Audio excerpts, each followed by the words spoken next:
अगर पति पत्नी एक साथ में खाना खाते हैं, भोजन करते हैं, तो वो अच्छा नहीं होता। क्या ये सही है? किसी को जूठा नहीं खाना चाहिए।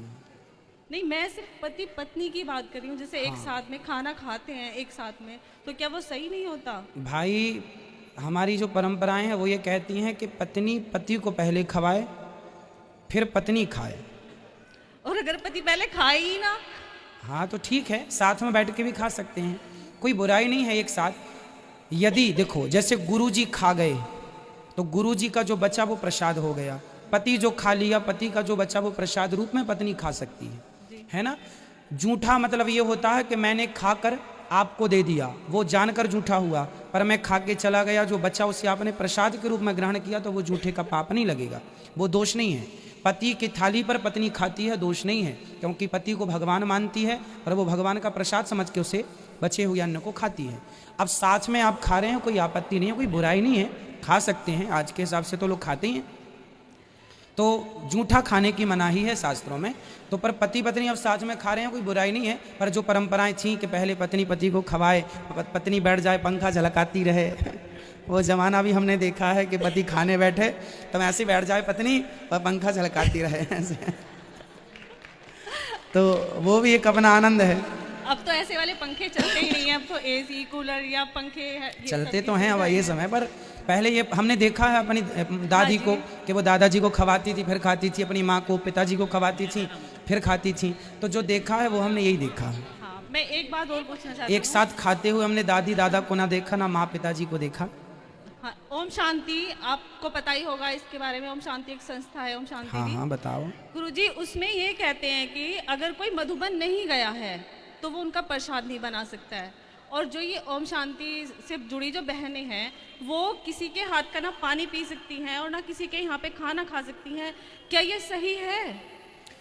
भाई, उनकी अपनी पर्सनल मान्यता है कि हमें आपके हाथ का, किसी के हाथ का वो नहीं खाती होंगी, तो उनकी अपनी मान्यता है। ये शिव बाबा का धाम है जैसे, तो कहते हैं कि शिव बाबा के यहाँ पे ऐसा है। कौन है ये शिव बाबा? देखो, ये तो मैं भी आपसे ही पूछना चाह रही हूँ कि क्या ऐसा है? कैसा?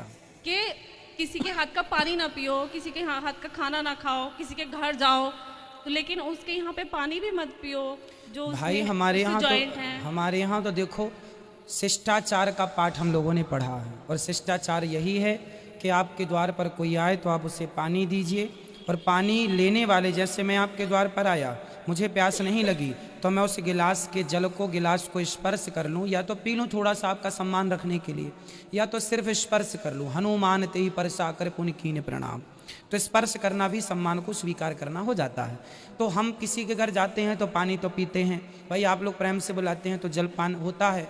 उसी तरह किसी के घर जाएं और प्रेम पूर्वक उसके आतिथ्य को स्वीकार करें। भगवान शबरी के घर गए तो उनके बेर खा के उनके आतिथ्य को स्वीकार किया, भगवान गए तो विदुरानी के यहाँ छिलके खाकर आतिथ्य को स्वीकार किया।